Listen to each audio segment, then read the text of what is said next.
Siksa kubur itu disebabkan karena pipis tidak dicuci. Banyak kali cerita kau. Lu nggak percaya dia dibilangin. Oke. Baik ya. Ini Namburu. Namburu. Mana kameranya? Ya, Aduh. coba saya kirimkan dulu ya undangannya. Silakan. Bagaimana? Sudah tanya kepada Ustadz siapa yang kemarin? Kemarin kau tanya tuh. Sekarang udah. bukan, kemarin kan mau kamu nanya udah makan dulu belum? sama begini. Kemarin kan sudah nanya Ustadz siapa yang di Malaysia? Sekarang udah ya kamu udah makan ke belum? Jom makan. Sudah. Kemarin Sudah ada siapa makan itu? dah. Siapa itu? Anu, Ustadz siapa? Yang di Malaysia? Siapa? Yang katanya Data Gamsa. Gimana? Sudah tanya? Itu udah tanya. Terus? Tak payah lah itu bahas. Sekarang yang udah Enggak, sebentar. Kok jadi tak payah dibahas? Kemarin katanya jijik. Sebentar. Aku cuma sekejap. Sebentar Aku gini, cuma sekejap, begini. 20 menit. Namboru. Aku panggil lah Ya, Namboru sayang. ya. Namboru Purba, dengar. Ya. Gini Namboru Purba. Nah, Kemarin kan Namboru Purba kan bilang, aku jijik aku masa mau bilang iya darah memang. Muhammad. Nah, ternyata setelah Memang konfirmasi jijik. dengan Ustadz bagaimana? Aku belum cakap dengan Dr. Kamsan. Tadi katanya sudah, katanya tak payah lah bahas. Maksud saya dokter lain, Ustadz lain, bukan Dr. Kamsan. Apa kata Ustadz lain itu? Dia jawab situ. Apa yang dalam Al-Quran memang itu najis. Tapi para ulama, ada setengah para ulama mengatakan itu adalah memang ada. Tapi itu Memang lemah. ada. Berarti betul. Sahabat Muhammad minum darah Muhammad macam Dracula, betul. Edi, dengar dulu Bunda cakap. Ada tapi bukan Rasulullah yang cakap. Itu hadis lemah. Oh, kalau Bukan Rasulullah merugikan yang cakap. lemah. Kalau bukan Rasulullah yang cakap, lemah. Ya, tadi pokoknya Bunda tadi dengar. kalau ada hadis-hadis yang bikin Islam bangkrut, lemah. Kalau bukan Rasulullah yang cakap, lemah. Oke lah. Silakan. Apa mau Namboru Purba katakan? Silakan. Ini yang tadi. Tadi kamu ada cakap tentang masalah itu kan, siksa kubur kan? Ya, siksa kubur. Menurut yang siksa kubur itu, yang sisa kubur itu yang ini loh, dia kalau dia nggak ada sama ibadahnya, jadi kalau ditanya siapa Tuhanmu dia nggak bisa jawab. Salah. Korupsi.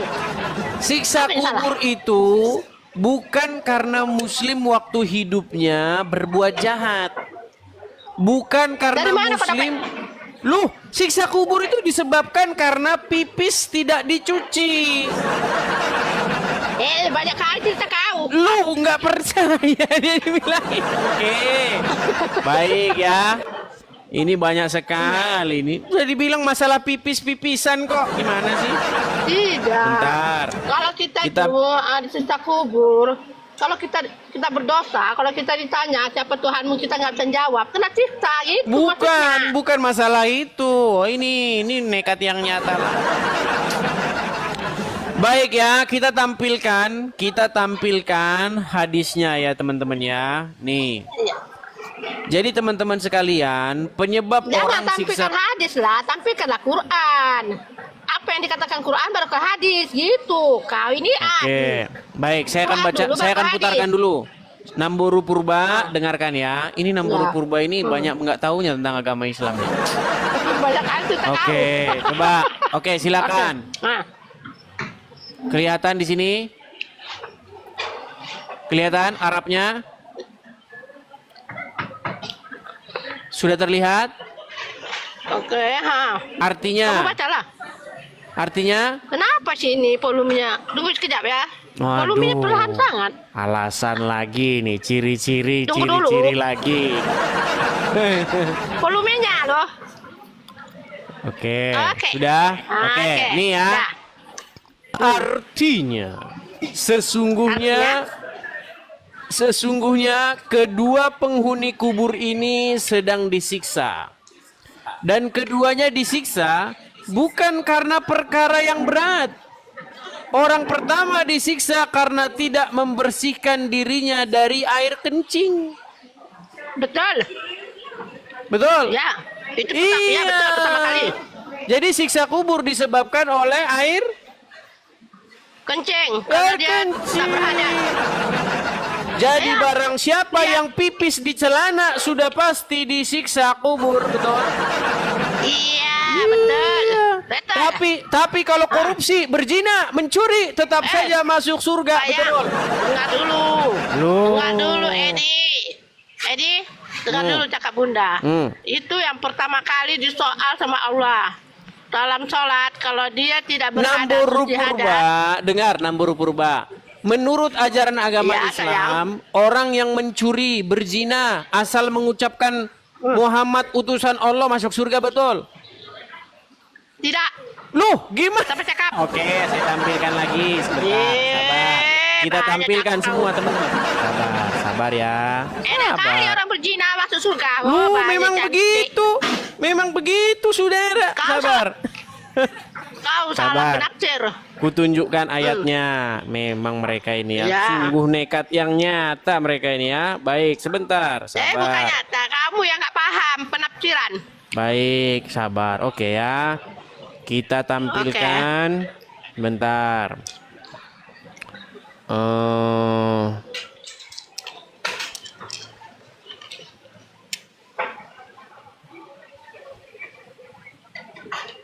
Sebentar ya. Ya.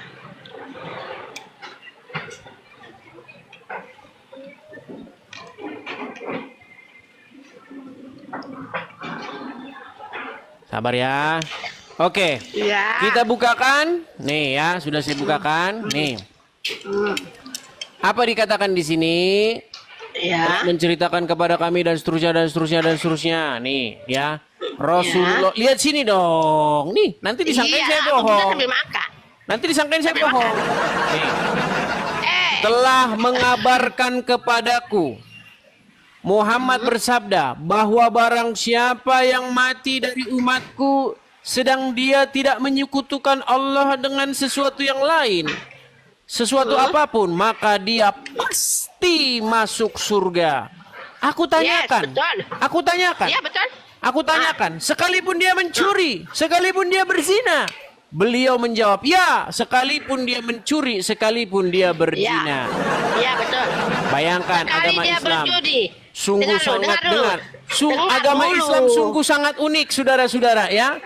Kalau berzina, mencuri, sekalipun berzina mencuri, asal mengucapkan syahadat, asal percaya, asal tidak menyekutukan Allah, masuk surga.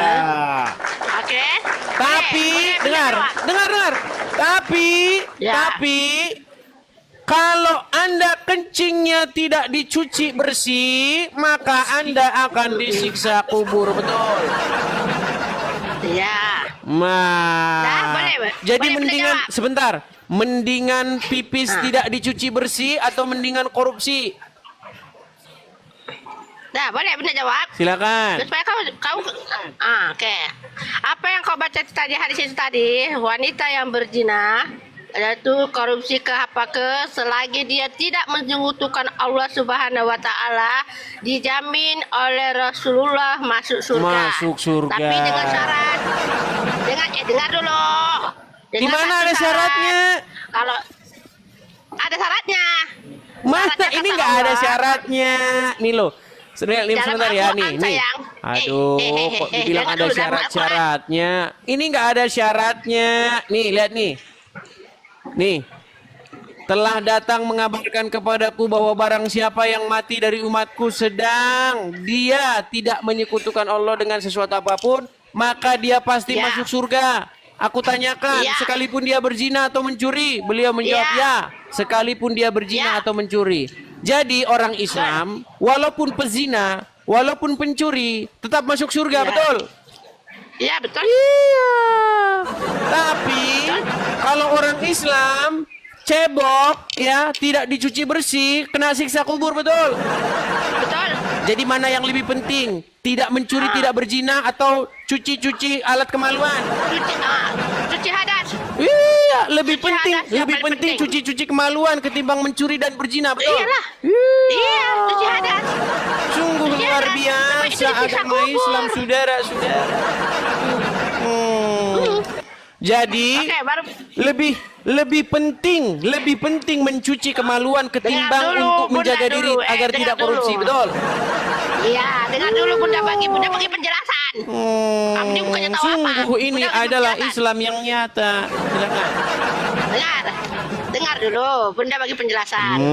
Yang dimasukkan oleh situ, kalau kita sholat tidak bersuci, memang kita akan mengalami dapat siksa kubur, ya. Yang satu lagi, hadis yang satu lagi. Bukan sholat. Kalau Iya, orang ini paham, dengar, begini, Nambur Purba dengerin. Ada seseorang, dia buang air kecil, oke? Nah, ketika dia buang air kecil, terus kadang-kadang kan pipisnya itu kan merepet kemana-mana, Iya. kan? Betul. Iya. Baik itu perempuan, baik itu laki-laki, kalau buang air kecil kan Iya. kadang-kadang merepet kemana-mana. Nah, kalau sampai Iya, merepet kemana-mana, dengar, kalau sampai merepet kemana-mana, akibatnya adalah siksa kubur, betul?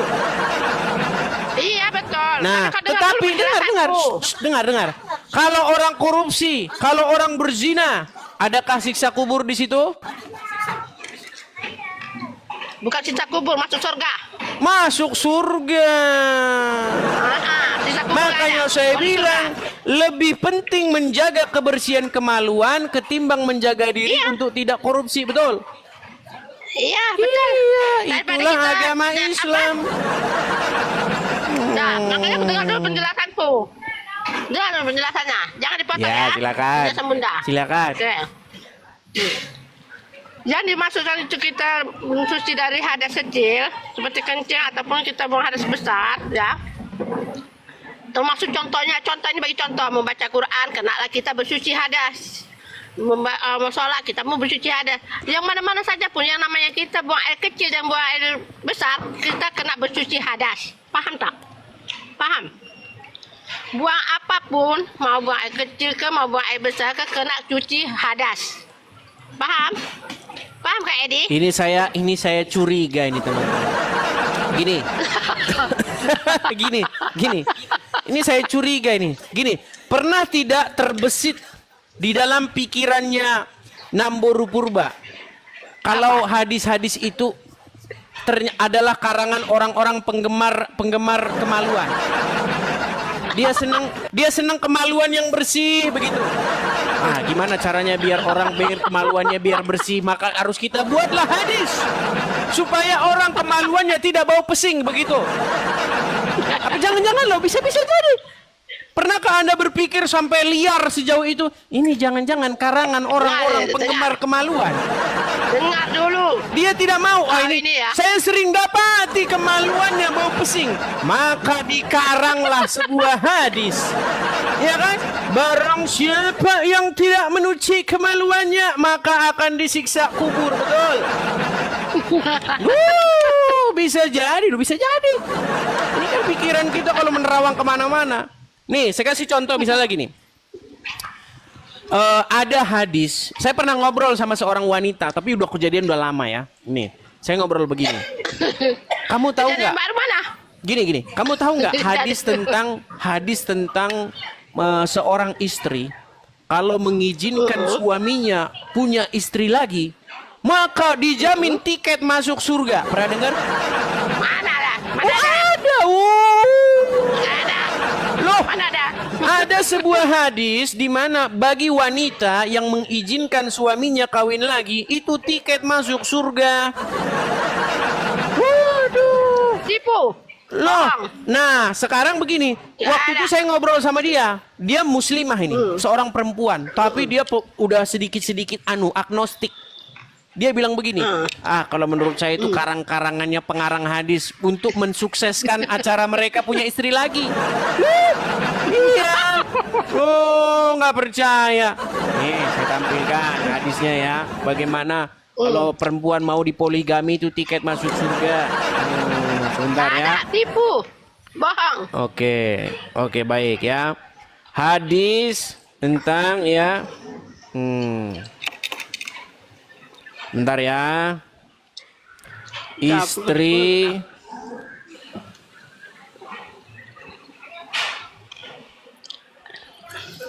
sebentar ya. Anda tidak tahu selama jadi orang Islam belum pernah dengar ini berarti. Baik. Oke. Nih ya. Baik, kita akan tampilkan ya.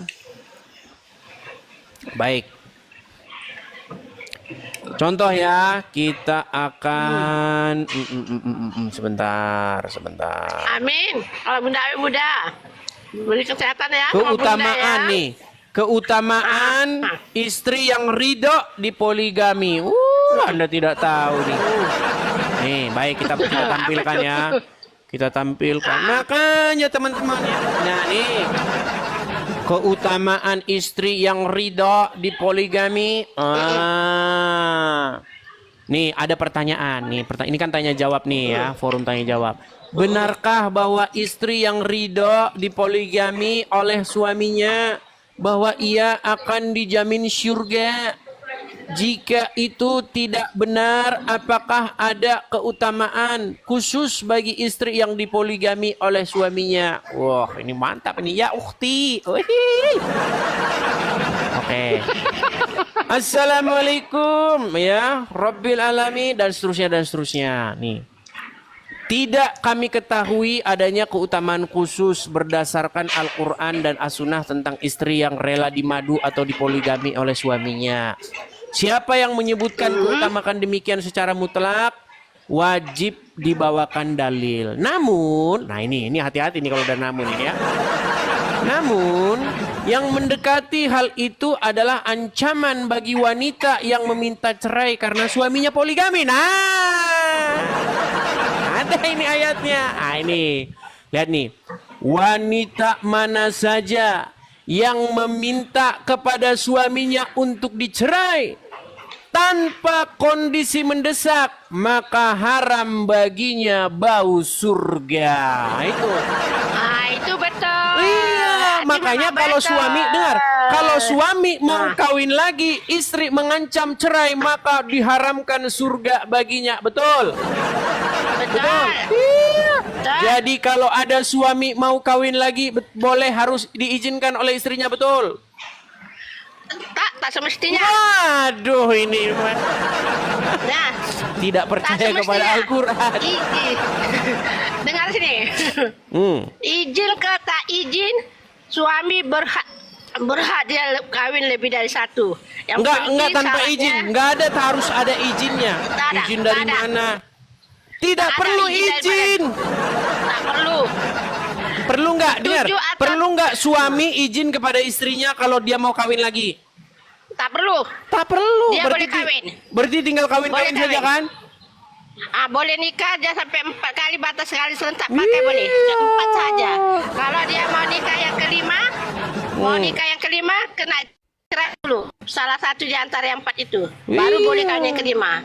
Mau kawin yang keenam, pun cerai juga salah satu. Dia harus hanya boleh 4 saja sah dipakai. Oke, Ya, Muhammad betul. berapa istrinya? Tapi kalau istri Muhammad itu zaman Rasulullah 12. Katanya maksimal 4. Dengar aku cakap. Oh, kalau Muhammad Al-Quran khusus diturunkan. spesial. Lupa saya. Bukan. Gimana? Bukan Edi. Muhammad masa zaman Nabi dulu sebelum ayat Al-Quran diturunkan oleh Allah itu boleh lebih lebih dari 4 sebelum diturunkan ayat itu. Setelah Allah turunkan ayat itu tadi di surah An-Nisa boleh hanya batas 4 tapi dengan satu syarat harus berlaku adil. Kalau kamu tidak mampu berlaku adil maka satu sahaja. Oke, Itu. sekarang begini. Tapi ramai Sekarang orang, begini, Namboru Purba, dengar.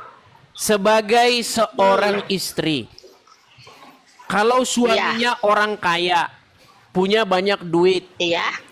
suami Ya. boleh nggak cari istri-istri di luar, cari perempuan-perempuan di luar untuk dinikahi, boleh nggak? Contoh, saya kasih contoh Boleh. gini. Dengar dulu gini. Misalnya Namboru Purba punya suami. Suaminya konglomerat. Nah, sang suami ibu Purba kan tinggal di Malaysia, betul? Iya. Nah, misalnya suami Ya. pergi ke Jakarta, oke? Iya. Selama sebulan, pekerjaan sebulan, ya Iya. kan? Boleh Kak si suami ini mencari istri di Jakarta untuk melampiaskan syahwatnya? Boleh? Boleh. Nikah. Iya, Nggak boleh. nikahnya 2 hari saja, boleh nggak? Itu terpulang pada perempuan itu. Iya, Kalau dia misalnya mau begini, jadikan saya kontrak 2 nikahkan hari, kamu selama 2 hari dengan mahar 10 juta, boleh? bukan gitu. Lu, Bukan. waduh, Bukan ini gitu. gawat yang nyata. Dengar dulu. Dengar. dulu. Kan nikah, Dengar dulu. Dengar dulu, Bunda cakap. nikah Bunda tidak Bunda perlu. dulu cakap, dengar Oh, dulu. silakan, Waktu silakan. singkat. Silakan. Maksudnya gini, kalau suami kita itu berada di Jakarta, dia menikah tak disebutkan aku nikahkan kamu selama 2 hari, enggak. Tetap juga aku nikahkan kamu bernama ini si anu, ini nih. Dia mau 2 hari atau tidak itu tergantung kepada individu itu, istri itu sendiri. Oke, tapi setelah waktu seminggu ijab boleh kabul, diceraikan kan? Kan? terpulang kepada individunya kalau mau. Iya. Kalau nggak mau ya enggak. Oke, boleh diceraikan. Misalnya saya nikahkan kamu, setelah itu 7 hari istriku kita cerai karena saya mau pulang ke Malaysia, boleh kan? Nah, kalau Boleh. istrinya itu setuju, Itulah indahnya agama Islam. Ayo, masihkah Boleh. Anda ingin Dari menolak masuk Islam? Mantap ini saudara. Nih, bagi teman-teman yang tidak tahu dalilnya, nih saya tunjukkan dalilnya. Oh, kalian ini nekat yang nyata. Nih, kita tunjukkan dalilnya. Oke. Saya bacakan ya, ini di dalam Quran surat An-Nisa ayat yang ke-24 nih. Dan diharamkan bagi kamu mengawini. Edi, Sebentar, saya coba bacakan bayar dulu. sekejap ya. Iya, kamu baca dulu sekejap. Bunda nak cuci tangan. Oke, baik. Bunda nak cuci tangan dulu. Oke. Jadi teman-teman, dalilnya bahwa laki-laki itu boleh mencari istri-istri dengan harta mereka ada di sini nih. Dan dihalalkan bagi kamu selain yang demikian itu, yang di atas ini ya. Yang demikian itu yaitu mencari istri-istri dengan hartamu. Boleh, ya. Seorang pria muslim itu boleh mencari istri-istri dengan harta yang dia miliki, ya. Maka nih ya, dan dihalalkan bagi kamu selain yang demikian itu yaitu mencari istri-istri dengan hartamu untuk dikawini, bukan untuk berzina. Nah ini, maka istri-istri yang telah kamu nikmati, maksudnya disetubuhi ya, di antara mereka berikanlah kepada mereka maharnya, kasih duit, ya, sebagai suatu kewajiban. Nah ini, dan tiadalah mengapa bagi kamu terhadap sesuatu yang kamu telah saling merelakannya sesudah menentukan mahar itu. Sesungguhnya Allah Maha Mengetahui, Maha Bijaksana. Jadi betul kan? Kalau suami pergi ke ke Puncak Bogor, kemudian dia di sana mendapati seorang perempuan, dinikahinya perempuan itu. Nah, mereka tidak apa-apa saling merelakan untuk bercerai setelah menikah selama 7 hari, betul? Iya, makanya ada istilah kawin kontrak. Ampun, betul. Memang betul. Ada dalilnya, saudara. Edi. Bunda ada 1 menit ini. Silakan. Bunda waktu rehat dah, Ma. Okey. Silakan. Ini saya bagi tahu umat Islam ya, maupun non Islam. Poligami di Islam ini tak kira batasnya 4 ya. Dia berlaku adil tak berlaku adil itu dia suami bertanggung jawab dengan Allah. Okey. Yang penting istri reda, alhamdulillah. Dan dia beriman lagi senang. Kenapa saya cakap kalau suami kita nikah lagi kita senang? Yalah kita nggak ada kewajiban kita nak layan dia kan. Hari ini hari pertama layan, esok istri kedua layan, esoknya lagi kita bermakna 3 hari kita standby. Makanya kita 3 hari kita boleh rehat, enjoy ya kan. Itulah kelebihannya poligami. Tapi bagi orang yang suka di poligami, kalau nggak mau di poligami, nggak mau juga kongsi suami, dia sanggup. Kalau bunda nggak sanggup, bunda nggak sanggup sendirian. Bunda mau di poligami. Jadi kenapa tugas bunda bisa dikerjain orang lain? Iya. ingat, Bunda sekarang kerjakan. Istri pertama ada di rumah. Istri pertama bisa jaga suami kita, bisa jaga anak kita. Ini Bunda udah jalani loh, makanya senang. Oke. Jadi bila Bunda, Coba misalnya ya, kita dengarkan dulu udah, ceramahnya. Nih ya, Edi, coba. Edi, udah 10 menit. Ya, Jadi tapi Bunda tidak udah perlu sampai izin ini ya. dulu. Kalau mau poligami tidak perlu izin kan? Iya, tak perlu. Tak perlu izin. Tak perlu minta izin. Oke ya, Edi. Wahai suami-suami muslim, ayo pergi ke puncak. Begitu. Mencari istri selama 2 minggu, Bunda, Betul. Bunda pada apa? Mau masuk? Oke, Oke, sampai sini dulu baik. ya, sampai Oke, jumpa. terima kasih ya. Oke. Selamat malam. Selamat malam. Turunkan. Kamu Oke, saya kamu turunkan. Ya. Nih, coba kita dengar dulu ceramahnya Ustadz Abdul Somad ya. Kalau dengan poligami bisa menjaga, lanjutkan. Tapi justru menghancurkan, jangan. Oleh sebab itu maka ini dia tidak kaku seperti besi, dia seperti karet. Nah, ini yang saya sebutkan ini adalah pertimbangan-pertimbangan bagi yang sudah siap-siap untuk setuju menandatangani materi 6.000. Karena semua laki-laki ini tidak akan bisa menikah tanpa izin istri pertama. Sudah dilindungi oleh Negara Kesatuan Republik Indonesia. Ibu-ibu jangan takut, jangan khawatir. La takhaf, jangan takut. Wala tahzan, jangan sedih. Takbir. Oh. Harus ada materai 6.000 katanya, biar izin. Nah. Tapi kita lihat jawaban Abdul Somad di tempat lain nih. Apa boleh seorang suami menikah lagi tanpa sepengetahuan istri pertama? Poligami diam-diam. Apa hukumnya dalam Islam dan bagaimana pandangan Islam? Dua saya jelaskan. Pertama pandangan negara, yang kedua pandangan agama. Menurut pandangan agama Islam, sah nikah kalau cukup rukun dan syarat. Ada mahar, ada ijab, ada qabul, ada wadi, ada 2 orang saksi. Aku nikahkan engkau dengan anakku dengan mahar seperangkat alat sholat dan sebentuk cincin emas tunai, sah. Tak ada syarat izin istri pertama menurut hukum fikih. Nah, tak ada syarat izin pertama.